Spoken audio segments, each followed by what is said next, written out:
And we are back with our extended review slash commentary partial playthrough thing of Limbo that I'm doing.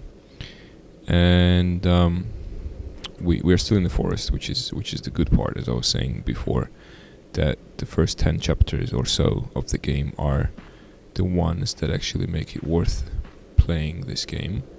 And so we continue our journey. Yes. Together with Charlie as our protagonist, as you... Oh, that was nice.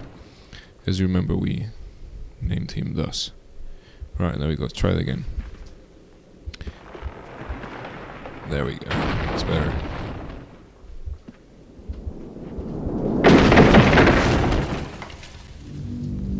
I probably should have used the opportunity to die, but okay, I'll do it next time or something. Okay. Cool. Again, if you remember, I said that there are many awesome ways to die in this game. Even later on, when you move on to the factory stage and industrial stage, where it just gets a bit boring and normal and usual. This is a cool part as well. Take a look. Looks like our friend Spidey.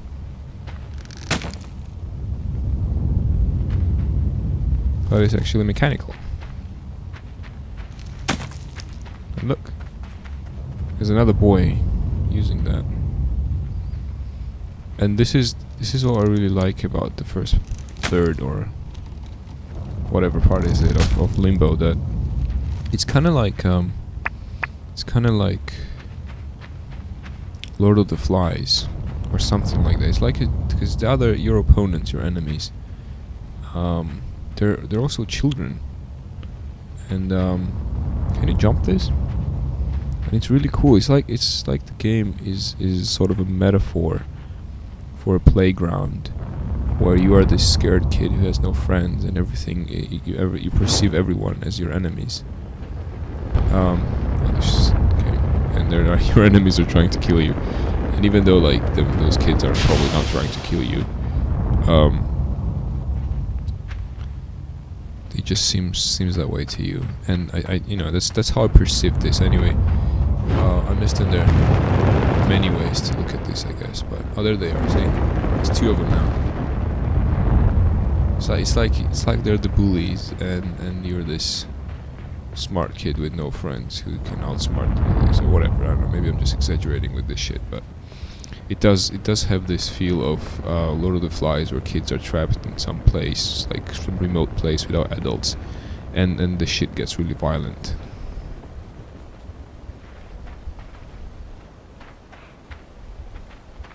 See, this is so cool. Like, you're not the first one. They already got to someone, but so far you've just been better, smarter. There they are, plotting against me. No worries, Charlie.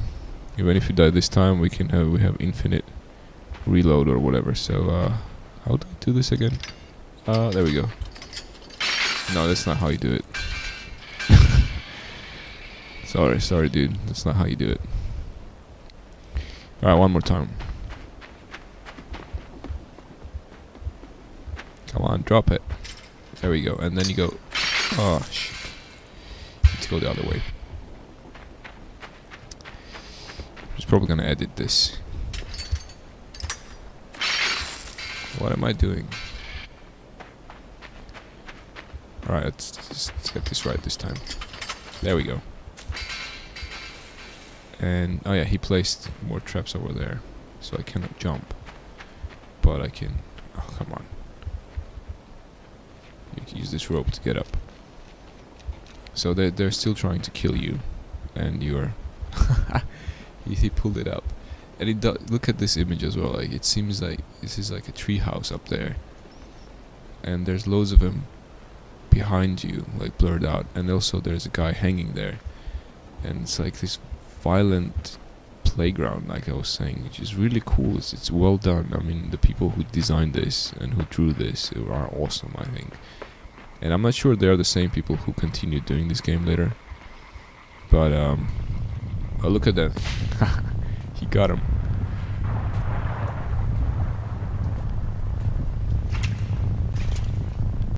Let's run away from that guy. It's good he's not very fast. Anyway, but it's really fun that he got one of your enemies. It's like he killed them for you, sort of thing. How do I get up there? Oh, that's how. Is this how? This is not how. Okay, let's die. Huh. But, yeah. I actually know how to do this, I think.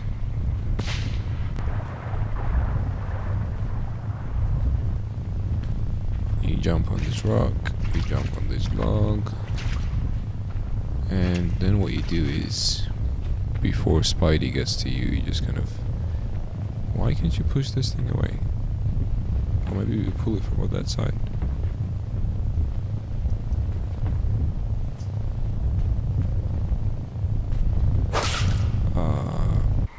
I don't remember how to do this.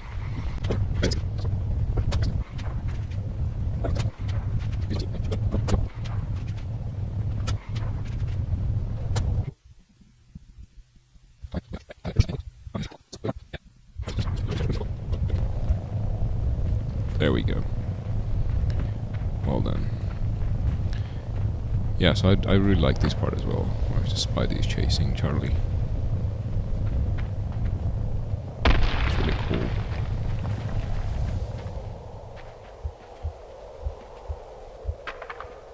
This is pretty cool. Look now, this is fun. Oh, Spidey's back. But not for long.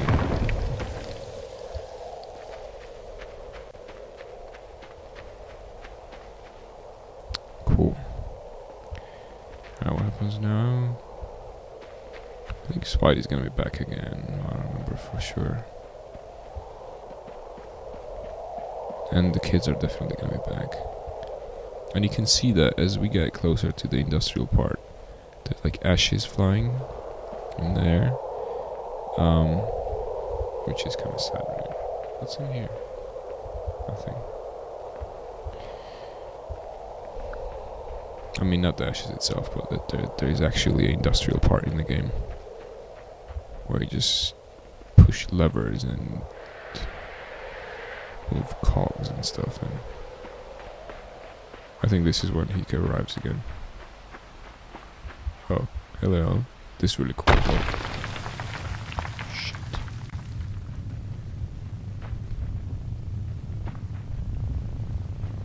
And Spidey's still alive, kind of. Hey Spidey, what's up?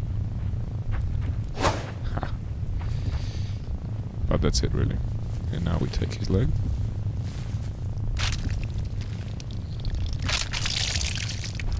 So we don't need his leg, we need more like the spider's body itself to cross to the other side.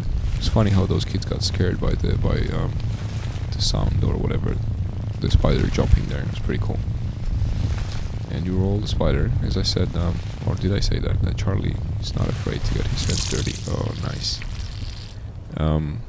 He can touch spiders any day of the week, no problem.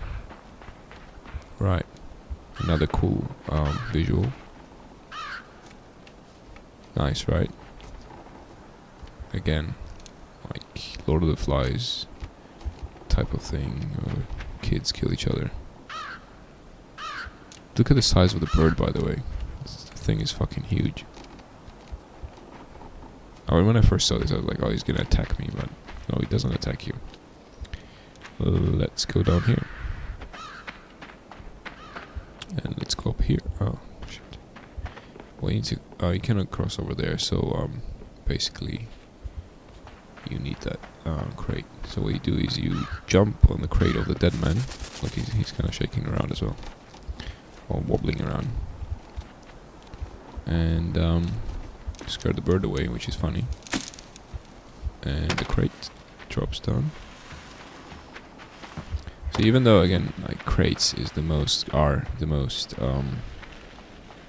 common tool in puzzle platformer games, right? Even like Half-Life uses crates. But in this part of the game, as I was saying before, they look natural. You know, it's a natural thing to do if you wanna kind of create this hanging prison for someone and starve them to death in there. They just use a crate. As long as it's stronger than the person, you know, it's fine. There are no worms in the water. I don't know if you noticed, but there are also flies in this game. Oh, this is really cool part. I love this part. Look at this.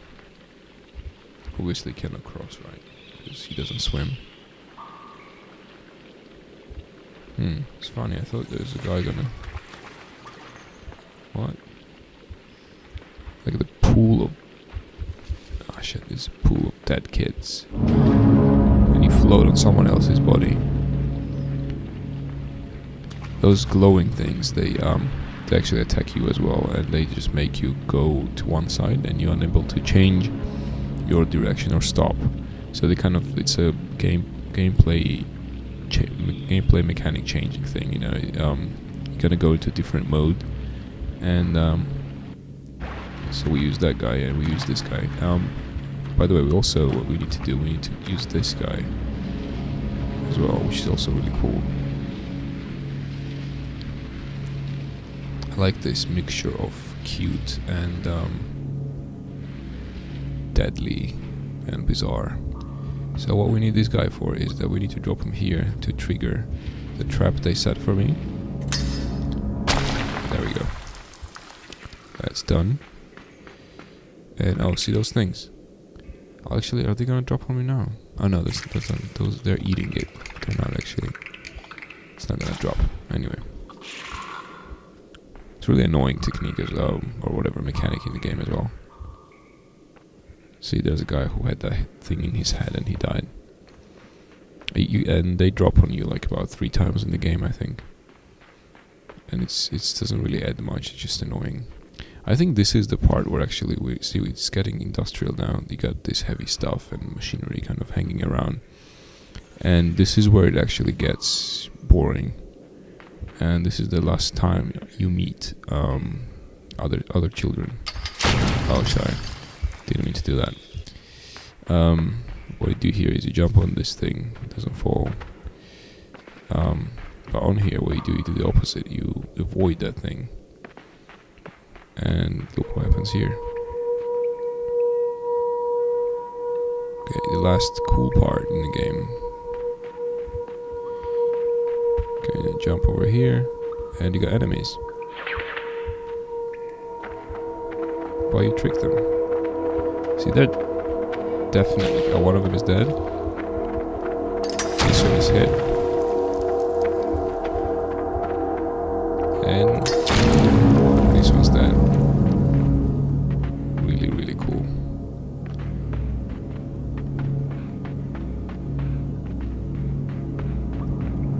Like the hanging guy up there as well. And like this is your unsuccessful self type of thing. The kid who got up to here, kind of like you, but then died. That could have been you, Charlie. That could have been you. But with my help, it's not. Yeah, and this is it. And this is where it gets really boring.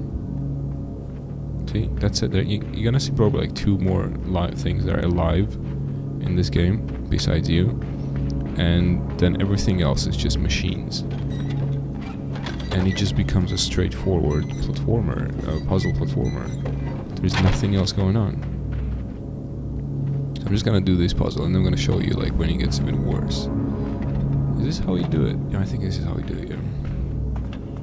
So actually, let me show you what you're trying to do in here is, come on, Charlie.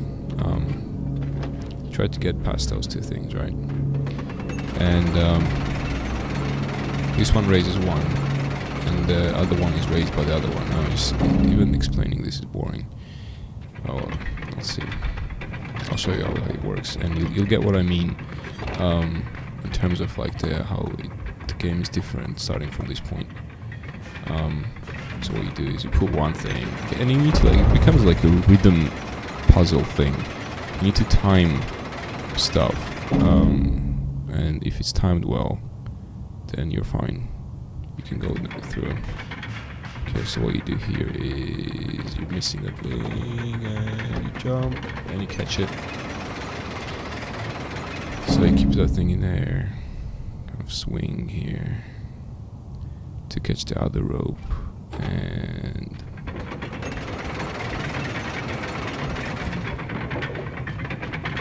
I missed it. Ah, shit. Anyway, when you get the idea, this is how you go through.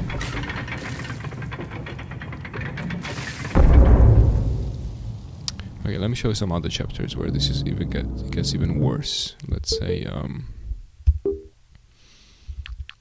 it's like 1, 2, 3, 4, 5, 6, 7, 8, 9, 10, 11, 12, 13.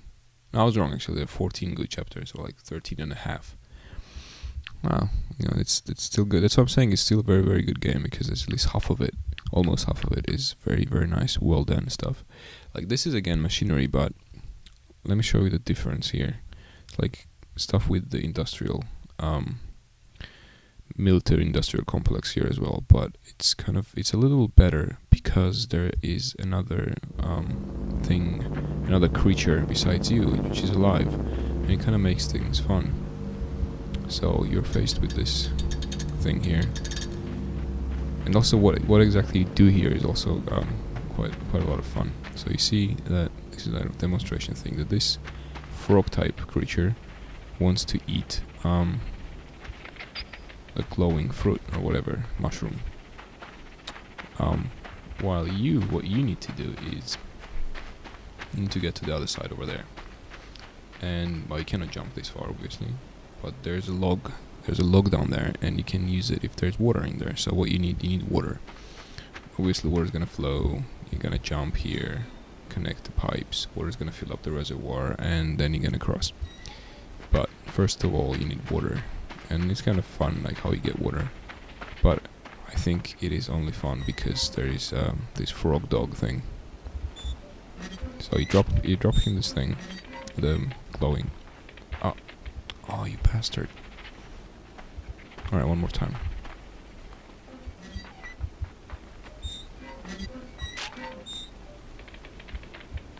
And you don't let him go that way, and you scare him the other way, and he goes into the cog or whatever, the wheel, and he starts spinning it, and the machine starts working, and then you pull the lever, and guess what happens?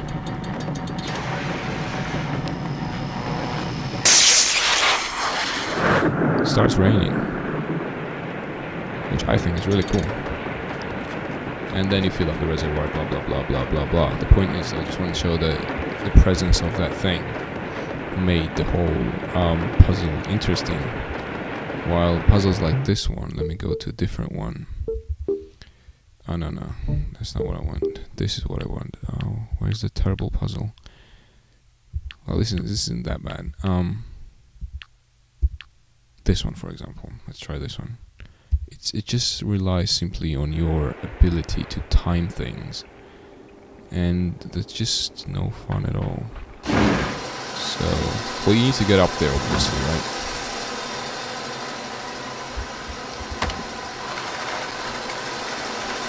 Ah, shit, I missed. Okay, so you need to time the drop of those things so that you drop one drops, and then you drop the other one on top of it. Then you move it quickly to the other side, and you get up on the thing.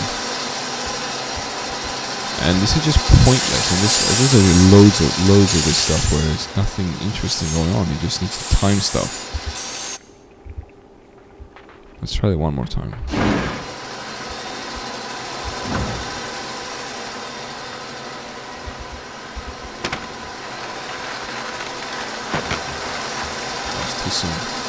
Alright, one more time. And all the fun that was involved with the previous one. I'm sorry, not the previous one, but the previous. Oh, there we go. See what I mean? Like there's like half a second of window where you can actually do this, and just it's terrible. There's like loads of these things as well. Like I said, see what happens. I lost my face. Well.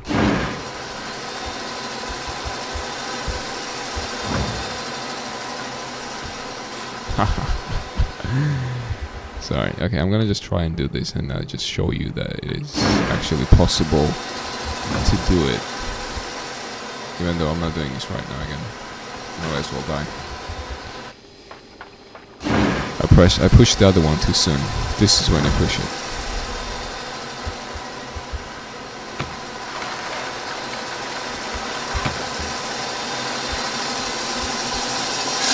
See, I had like a half a second, maybe like a quarter of a second to do that. This is just, I mean, I guess, yeah, okay, it makes it more stressful. But is that all? Is that all we need? Anyway, so this and like the 2/3 of the game that follows the forest part that I showed you is just filled with this. And I'm just gonna go to the final part where you actually see the ending of the game. So I just want to point this out for everyone that there's a spoiler alert right now. I'm gonna show you how it ends. To be honest, there isn't much happening there, so it's not like it's gonna spoil anything. The best part of the game is in the beginning anyway. You can see that how like every image, every thumbnail is just industrial stuff, right? So you got forest, creatures and monsters and people and dead people, and then you move on to machinery. Well, okay, this doesn't look like machinery, but it's actually a lot of machinery there as well. Machinery, industrial, machinery, industrial, industrial, and there again. And then it's first like more mechanical, and then it gets like you play with gravity and electricity, and there are guns introduced, with lasers, whatever. I'm still saying it's a very good game, but again, whatever. With those lasers and electricity. Okay, so this is the last one, the ending of the game, and I'm just gonna show how it ends. So that this is like so we can close the gestalt. That's kind of like a conclusive sort of playthrough, extended review. See, so the gravity changes. In this case, you don't control it; it just like changes every few seconds. What you need to do, you need to go onto the right side, obviously, and that's where the end game ends. And okay, shit. I'm gonna do it now.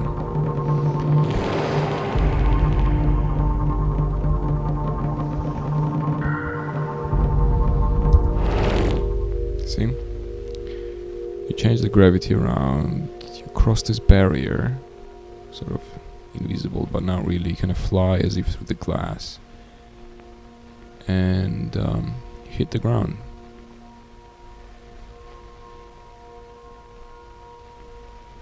Yeah, I'm gonna let you enjoy this slow motion.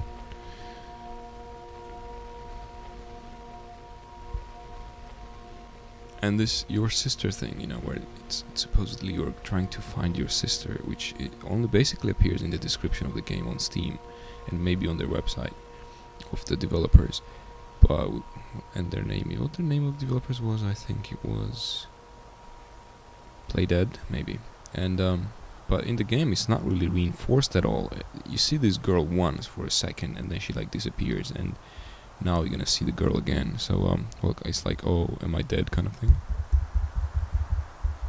Well, you're not dead. You're very much alive and kicking, and there you are. Get up, boy. You're not dead. You finished the game, almost. So my natural instinct was, since I woke up, and I'll just go left first and see what's going on there. And to be honest, there's nothing going on there. It's just like a swamp. Not like a swamp, but it is a swamp. And yeah, just like a rock there. I thought maybe there were gonna be another achievement here, but I didn't find anything. Maybe there is one. I just have no idea how to get to it. So this is where I woke up. Then you move right. And where is she? Well, I guess I have to move for a while. Oh, there she is. And a previous time we saw her as well, she was just digging something in the ground, or digging up something. And my idea was that, like, the idea just came to me when I first saw this scene, was that maybe she's like attending your grave, and you're dead, and you kind of like return to this place, sort of thing.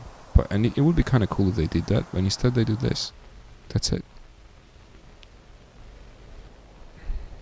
It's not, I mean, even a sort of cheesy twist would be better than that.